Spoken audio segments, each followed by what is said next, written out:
Doug Gottlieb Show here on Fox Sports Radio, and he's the new head coach of the L.A. Chargers, but he's only spent a year with the L.A. Rams, kind of moving over as their defensive coordinator, becomes the head coach, and there's a lot I want to get to, but first, what's it like? Because I think to the outsider, to the person who's not from Southern California, like Rams and Chargers, they share the stadium, right? They share this new stadium. They got to be close in proximity, but like the Rams are, actually, with the exception of training camp, basically the other side of the earth, right? Yeah. Completely different vibe.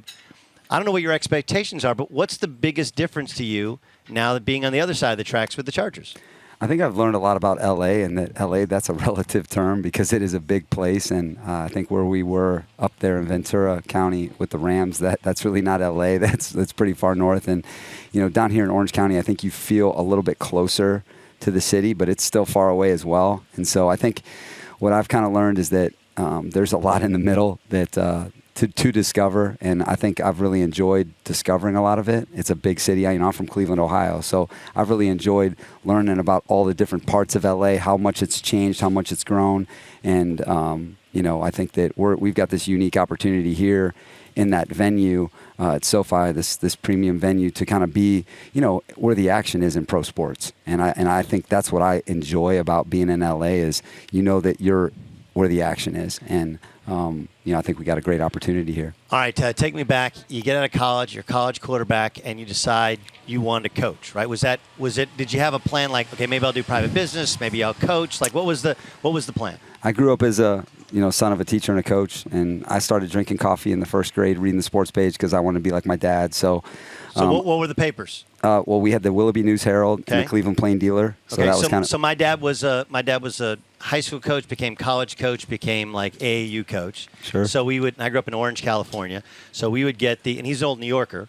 So he would, if he'd get the Post, he would get like 3-day old New York Post, whatever. But we'd get the Orange County Register, the LA Times, and then. And you're a little younger, but there was the National Sports Daily, which was awesome for a while, right? Yeah. And we get up, right? Same thing, have coffee in the morning. And my parents were tricking me too, because then we got, we had ESPN, the magazine, Sporting News, Sports Illustrated, and they just wanted us to read, right. And it just happened that I love reading about sports. So I wanted to be like my mom and dad, and coaching was something that I always wanted to do. I grew up playing basketball and football. I just didn't know what sport it was going to be. I was one of those guys that started out as a hoop guy and then fell in love with football later, as I got better at it. And so I knew I wanted to be a coach for a long time.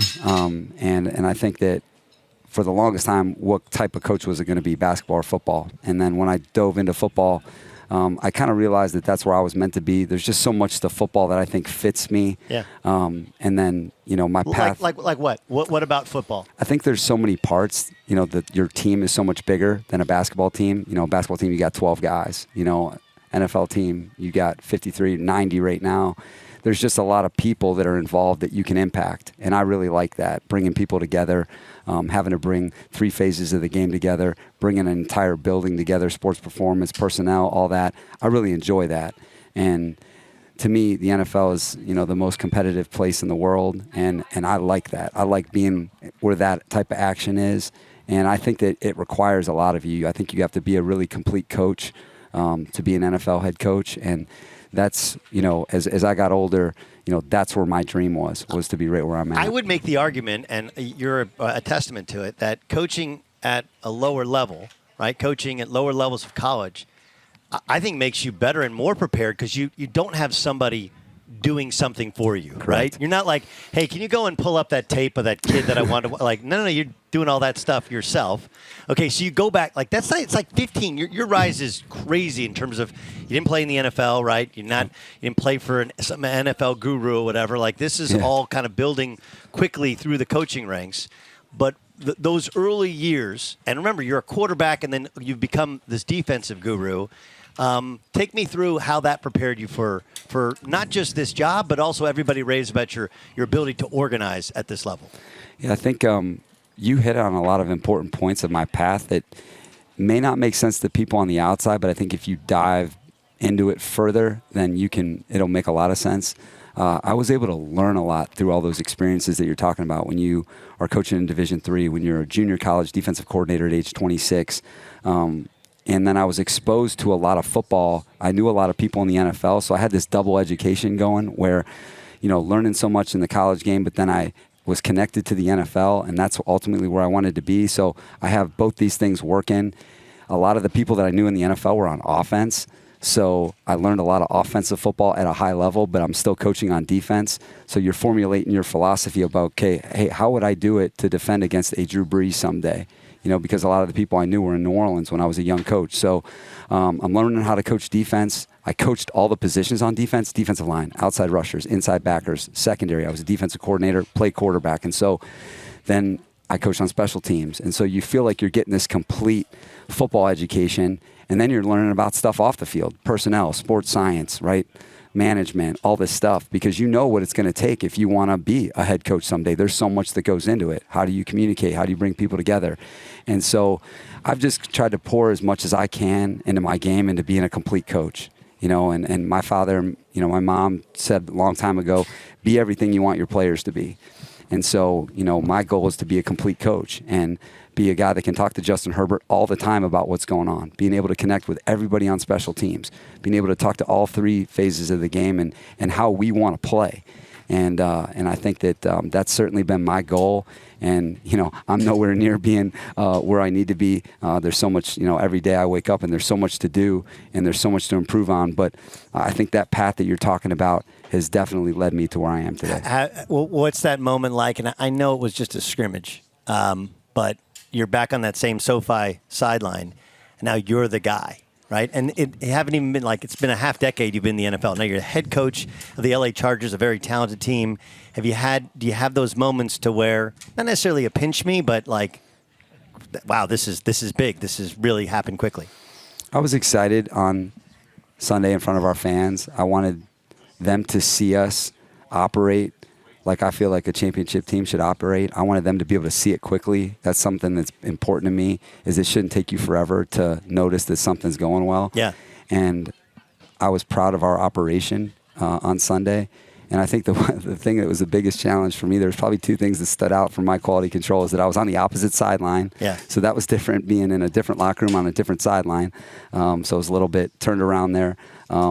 And then you have a couple more lines of communication when you're the head coach. Right, 3 instead of 1. 3 right? instead of 1. Yeah. So and that was pretty seamless. But it was different, and I think that, as I mentioned, that's a big part of being a head coach for the first time. I think that there are things happening all the time for the first time, and big thing for me is that you have to be able to learn quickly. And that's something that's important to me, and that's what I try to do. I know that I'm not perfect, but I'm going to try and learn fast. Most guys get a job, and it's like Robert Saleh. It's a rebuild, right? You're starting at the bottom. This team won 12 games 2 years ago. Mm-hmm. This team has loads of talent, right? It's not a rebuild. We just got to figure out how to get everybody healthy and everybody right and everybody on the same page. When you obviously you're going to take a job. You moved, but you don't have to completely move across the country. Yeah. It's a no-brainer. There's only 32 of these things. You're going to take it. But when you actually got a chance to see the talent in person, what was that feeling like in your brain and in your soul, knowing you got a chance to win right away, as opposed to having to kind of convince people, trust me, it's going to be a rebuild over a couple of years? I think it was important. I mean, I think that when we played New England this year, we played them after the Chargers played them. So I got to see the Chargers defense play against New England's offense. And I remember thinking, I'm like, man, like Joey Bosa, wow. And I've coached Khalil and Vaughn, and we've studied Joey for a long time and had a lot of respect for his game, but what a premium player is. Kenneth Murray, man, he just pops off the page. Jerry Tillery, who I was a big fan of. You got Linval Joseph, who I've known forever when I was in Chicago, just so much respect. Chris Harris, who I coached in Denver. And then the guy that's not out there that is a G is Derwin James. And I'm coaching his best friend with the Rams. So I know what a gangster Derwin James is, and so that's exciting. And then that's not even talking about the offense. And then before a couple of our games with the Rams, the Chargers were playing, and I got to see Justin Herbert in 2 minutes bring his team back several times. Atlanta, New Orleans, and I want to say there's one other one. It was 3 2-minute drives that I kind of saw because they were playing before us. And, I've had to defend Keenan Allen when I was the Broncos and Mike Williams, okay? I've watched Jared Cook his whole career. I just knew that we had a great opportunity here, but what was important to me, what I did know at the same time, Doug, is that we needed to become a team. And you can talk about talent, you can talk about pieces, but in team sports, you got to become a team. How do you do it? You got to bring people together. You got to give them a clear vision, right, for all three phases of the game, how we're going to operate, how we're going to practice, how we're going to meet, how we're going to compete. And, you know, there's a lot of shared ownership in that. But I think that when players have a vision for what's expected of them, and then they have a process structure that allows it to kind of take shape, I think that players will go to the ends of the earth for you. And what I wanted to bring to this team, to bring us together, were the relationships. I've talked a lot about it. Our way is relationships and competition. But so how do you, Brandon Staley, new head coach, LA Chargers, joining us, but how do you do that? Like, do you have a mandatory, you got to face-to-face with a coach every day? No, is there group meetings where you have almost like counseling? Like, what's the secret sauce there to building relationships? Such a great question, and an important one. I think that you have to be on all the time with relationships, and some are different than others, how much they happen and how much communication, how little. But I think that you have to know your people before you start to lead them. You can't just start going at someone when they don't even know who you are. Right. They have to know me. They have to know my family. They have to know my path. They have to know where I'm trying to go. And then I have to listen to them. The reason why I'm here is because I've listened to Khalil Mack. I've listened to Vaughn. I've listened to AD and Ramsey and all these other guys that people don't know about. And I've learned a lot from them because I've listened. I know what makes them go. And if you take some time as a person to just listen to people, I think you'll be surprised how far you can take it together. And I think that what I wanted to show these guys is my investment in their game, knowing them personally and what they've been through, where they're trying to go, and then knowing that it's not just one meeting, it's all the time. You know, it's a text message late at night. You send a quick video of a one-on-one, right? Hey, maybe you see something that's going to be tough to cover, right? You send someone just to know that you're thinking about it. And then knowing that your coaching staff has to be that. It can't just be a one-man operation. It's everybody in your building, and knowing how important that is. And I think that that's what I try to do, is remind people of that personal touch and how far it can take you. You come from two different teams. You mentioned Khalil Mack, who's, just an absolute monster, right? And then last year, and you tell me, like, again, this is a layman's way of looking at your defense last year. It's way more intricate, right? But it felt like, all right, Aaron Donald blows everything up, and then Jalen Ramsey takes away their best player, and then you make him play left-handed, right? You make him go to somebody else. Like, that was the layman's way of us looking at it. Obviously, Aaron wasn't healthy against Green Bay. Impossible to know exactly what that game would have looked like. This team feels like you have some of the same possibilities, right? Joey's obviously not Aaron. A little bit more like kind of Khalil in terms of coming on the outside. But you do have Derwin, who's a Swiss Army knife, and you could essentially put him on the other team's best player. Is there some similarities, or is it different because all the rest of the personnel is different? I think there's similarities. I think you have to feature your defense, offense, kicking game around your premium players. And I think that that's what we've done where I've been, and not even in the NFL. When I was at John Carroll and James Madison, Hutchinson Junior College. When I was at Hutchinson Junior College, we had Marcus Golden, who was a second-round pick, who's had a really long NFL career. We had Cordero Patterson, and we engineered it around them, And when I was at John Carroll, there's guys that no one knows about, but Frank Pines, Javon Dawson, Mason McKenrick, we engineered it around them, okay? And wherever you go, you got to get your best players to play even better for you. And, a lot of people say, hey, it's easy for you to coach Aaron and Jalen. And there's some truth to that, meaning they're going to play well for whoever's coaching them. But how well are they going to play? Aaron was the Defensive Player of the Year, okay? Jalen had his best season. He was a first-team All-Pro, and by far his best season, going against all those receivers that everyone knows about. And then what they did, right, by actually doing more jobs for us, because Jalen moved around more than anybody had ever done with him, and same with Aaron, what they did is then they helped their teammates have career years. Guys like John Johnson, Darius Williams, Morgan Fox, Michael Brockers, Leonard Floyd, all these guys. And that's the key to being a team, is getting your premium players to play even better, and then having all your guys understand how we want to play together, how to play off those guys. Yes, we're going to feature these two guys, and then this is how we're going to play off them so that you guys can play better.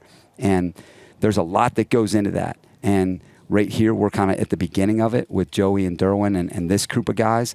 But the same blueprint, that we had there is coming here. Just it's going to be expressed differently on the field. Okay, let's talk about Justin. We've been coming here for 4 or 5 years. I've been close with Tom, and there was nothing like watching Philip because Philip just made you feel like you were his best friend, right? Right. But there were just things athletically that he couldn't do anymore. Maybe he could never do. Like he was never a great athlete. Right. You got a guy who can move anywhere, can make any throw, and seems like there's not a ton of ego that he carries with him. Where are the points of growth that you feel like, all right, we can take Justin from a guy who kind of stunned everybody in the football world, because even where he went in the draft, people were still questioning. Definitely. Right? Definitely. He stunned everybody with his aptitude, his confidence, and his ability to make all these throws. What's the next step for him? I think so much of it is understanding how his offense can work for him, all the little things within an offense that you need to have mastery over to operate in really tough situations. There's a lot of tough environments that you have to go play in. And when you play against a lot of designer defenses that now they have inventory of 16 games on you and this is how they're going to defend you, I think that you have to know how your offense can work for you, your own offense. You got to start there. And then what I've tried to do with him is really teach him what's on the other side.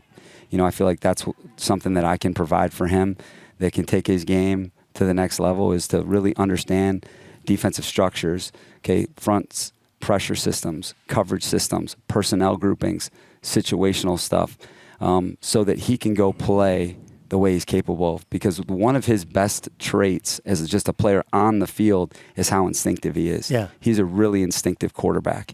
And it's hard to find instincts like he has. And so what you're trying to do as a coach for every player, but specifically the quarterback, is for him to operate freely.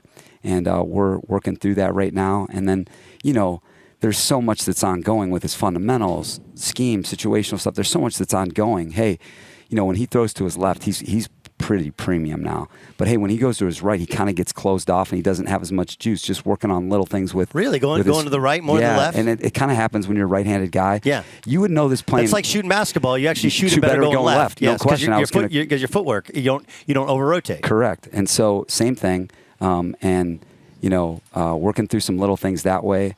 But, I think where he's at in our conversations and communication, where he was at 1 year ago today and now are just two totally different places. And that's what I love, is that he knows that he's improving. And that's what you want from a player, is that, hey, I know I'm improving. And the reason why is because he puts a lot into it and it means a lot to him. And that's what's also exciting, because when you have a quarterback like him that's as talented as he is, if you hear anybody that plays with him or coaches him, they do not talk about his talent first. They talk about his intangibles first. And that's rare when you're as gifted as he is, right? And that's something that I know that I was excited about, and I see it every day. And, that's probably, if you ask me what's his strongest suit, it's that. Okay, so the couple of things that popped out at me, it was your parents said, because I'm paraphrasing, my way was always never ask a player to do something you're not willing to do yourself. But your parents said, what was the be everything you want your players to be. Be everything you want your players to be, right? You can't trick them, you can't fool them. They're too smart at this level, way right? Too smart. Way too smart. And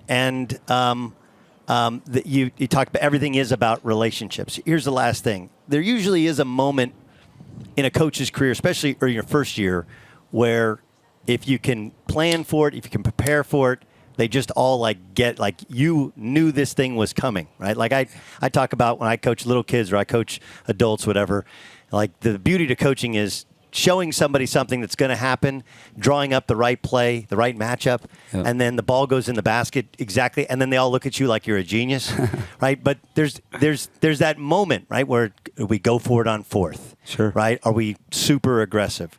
How much of those moments have you thought of, have you planned for, or how much of it is just I want to be organic and react in the moment? I think being fully present is a big part of our operation. We kind of treat every day like game day relative to that type of purpose and intensity that you have to have. Treat your meetings like games. Treat your practices like games. Like when you see us practice, everyone's on the sideline. It's like a game day environment. There's that communication as it is when they're playing, and it's on purpose that way. And I think that what I've tried to do on the front end of this thing is be really transparent about why we're doing everything that we're doing, and knowing that if it doesn't go right, that we're going to own that and we are going to improve right away. And that's what I think we've done with our guys. Every day we're adjusting things, right? We're not just having a schedule and like that's the schedule. Like there are a lot of things that we learn that can work better, and I think that that's what the play has been important for me with the players is that we're not some perfect people here. I'm not a perfect coach, but what I am is I'm a competitor and I'm going to figure it out. And I'm going to tell you why it worked or why it didn't work. And I think that's something that they really appreciate. And that relationship with the players we talk about, it's easy. It's really difficult to earn someone's trust. Yes. You can respect someone from afar. Like I told the team, I'm like, I respected Keenan from afar. I'm like, I know this guy's a G. Like this guy's one of the premier receivers in the league. But to earn his trust, that's harder. Yeah. I can respect someone, but it's harder to trust them. And so what we're trying to do every day here is earn our guys' trust by being who we say we're going to be. And showing them over and over that we're going to be consistent. And I've liked the way camp's gone so far, and we've got 4 more weeks to do it, and we're going to take advantage of it. I didn't see any bubble wrap around Derwin James. That's a mistake. I didn't see any bubble wrap around Justin Herbert. That's a mistake. That's the only 2 things I can pick out. I talk about this with Tom all the time. The offensive line just bubble wrap the whole.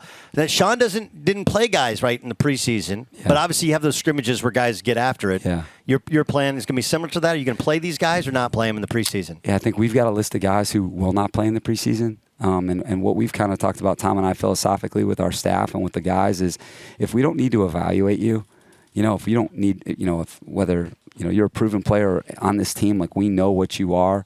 And there's a group of guys that's going to be like that. You're not going to play in the preseason. That's why we engineer all of our practices the way we do, so that they can get the work in the practices and when we compete against San Francisco next week, etc. But if you're you could be a starter but maybe you're competing for a starting position. Maybe you're a co-starter. Maybe you're a young player that needs the work that we feel, on a case-by-case basis. We want to use the preseason for the people that we feel like need it. And I think that we're aligned in that. And the biggest thing is that we get our best 53 guys to the first game. And that's really important to me. And a big part of that is how healthy they are and the risk that's involved in playing 3 preseason games and the reward, and we've I think that we've done a good job as a team of talking about that. And like I said, Doug, practices for us are everything. And then for the preseason games, we'll be able to evaluate the rest of the guys. Well, welcome to Orange County full-time. Can't wait to see you guys in SoFi. I know we got a little taste of it Sunday. Obviously, once it gets real, it's going to be spectacular in front of 72,000. Thanks so much for joining us. Thanks, Doug. So much respect.